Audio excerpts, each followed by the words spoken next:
What do you do when the world has given you every possible reason to stop, and you simply refuse? What happens to a band that outlives its era, its enemies, its relevance, and sometimes even its own members? And why, after 60 years, are the Rolling Stones still here? And is this year finally their last? Yes, until now they have been in motion, continuing their tours, filling stadiums with people who weren't even born when all of this started. I've been watching them for a long time now, and the longer I watch, the less I understand, and the more I suspect that understanding was never really the point. So let's talk about this first. Let me take you back in time. The year is 1969. The world is falling apart in both the best and the worst ways. Rock and roll has already devoured several of its own children. Brian Jones has passed away. For the band, this should have been the end of everything. One of the founding members was gone, the chemist of their early sound silenced forever. Most bands would have shattered right there. The grief alone would have been enough. But the Rolling Stones played Hyde Park just 2 days later. Only 2 days. Mick Jagger stood on that stage, read Shelley, released Butterflies, and kept going. I remember watching footage of that concert years later, trying to understand the expression on his face. It wasn't quite grief. It wasn't defiance either. It was something else entirely. Something closer to determination. Or maybe just refusal. Refusing to let death have the final word. Refusing to give the universe the satisfaction of stopping them. There's a pattern I've noticed with this band over the years.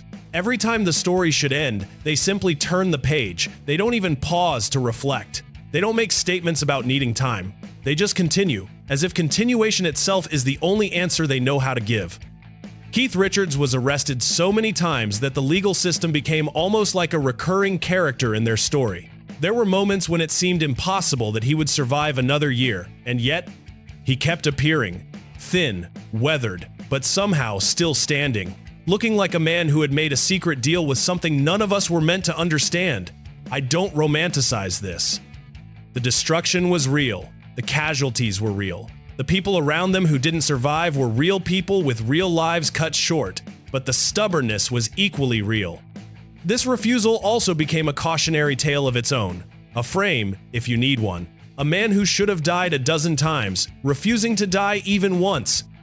I think people get it wrong when they talk about longevity in rock and roll. They assume it's about talent, or luck, or some magical combination of the two that creates legends. But talent fades with time. Voices change and weaken. Fingers move slower on the fretboard. Luck runs out for everyone eventually. What remains is something harder to name. Perhaps it's habit, an unstoppable momentum. The crushing weight of identity pressing forward. If you've been part of the Rolling Stones for 20 years, what else could you possibly become? When the whole world knows your face, your voice, your silhouette on stage, who are you without that stage beneath your feet? I've thought about this more than I probably should. The question arises, why didn't they stop when stopping made sense? There were so many logical opportunities to end the story gracefully. Take 1983, for example. The tension between Mick and Keith had become almost unbearable. They weren't speaking to each other off stage. Solo albums were being released on both sides. The press was writing obituaries in advance, preparing for the inevitable announcement. Everyone assumed it was finally over. Two men who had been inseparable since their youth, now strangers who happened to share a band name and a history, and then, somehow, they came back together, not because they had resolved their issues, but because the alternative was simply unthinkable. The 90s brought an entirely different kind of challenge: relevance. Rock and roll was no longer at the center of culture.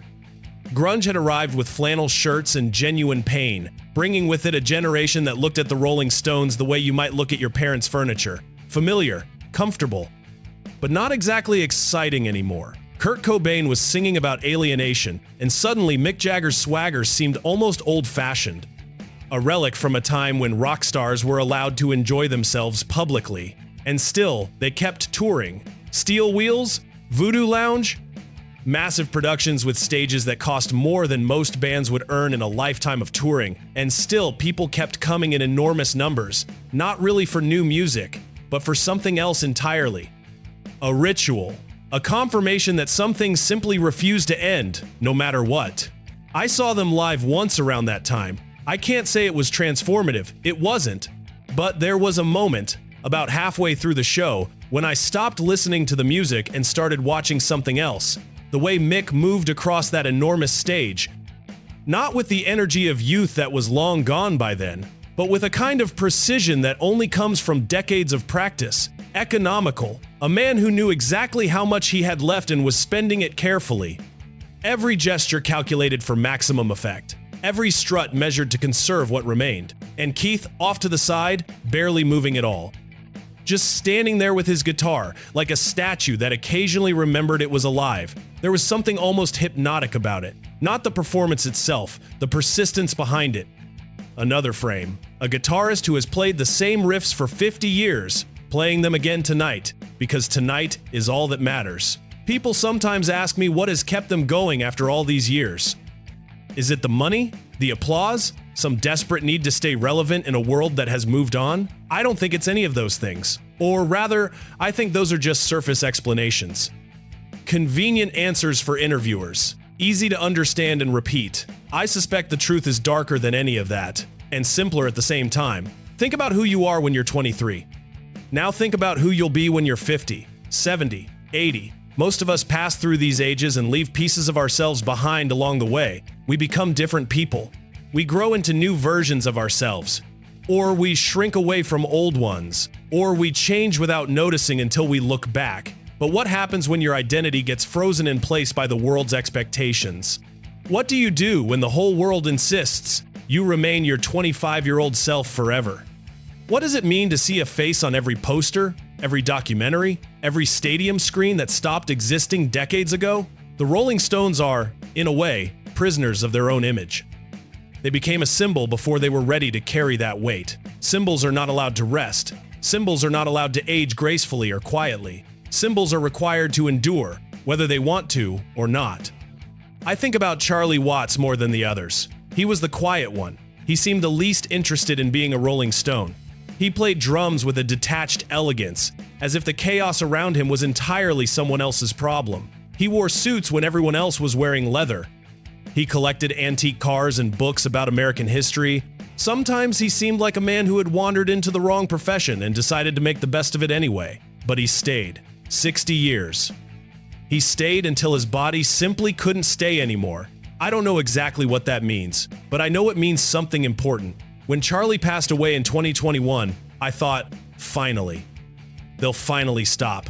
Not because I wanted them to, but because it seemed like the natural conclusion to the story. The heartbeat of the band, gone forever. The most irreplaceable member now needing to be replaced. But they found another drummer. They kept touring. And part of me completely understood, and part of me didn't understand at all. Here's what I've come to believe, even though I can't prove any of it. The Rolling Stones don't continue because they still have something to say. They continue because continuing is easier than stopping. Not physically. Physically, it must be exhausting beyond what most of us can imagine. But psychologically, emotionally, stopping would require them to ask a question they've been avoiding for 60 years. What now? What else is there? If I'm not this person on this stage, who am I?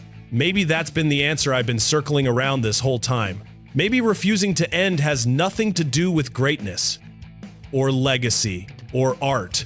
Maybe it's about fear, the fear of silence, the fear of ordinary time passing slowly, the fear of becoming just another old man sitting in a room somewhere waiting for something that will never arrive. I've watched Mick's interviews from recent years. He moves the same way he always has.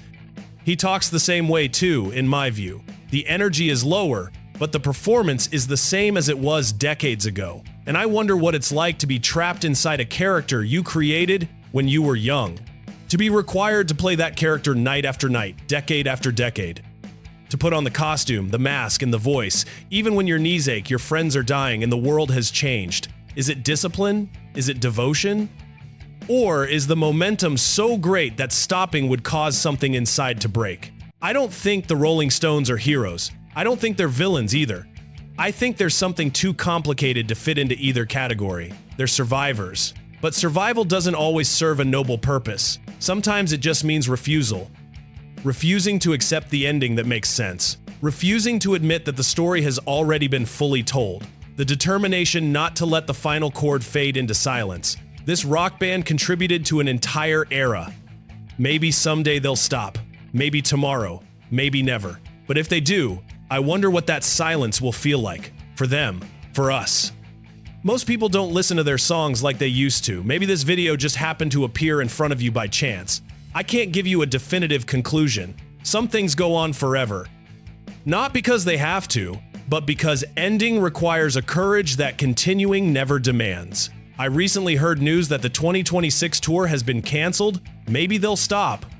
Or maybe, as always, they'll keep going without looking back. Yes, today we talked about the Rolling Stones. If you enjoyed this video, don't forget to subscribe. See you in future videos.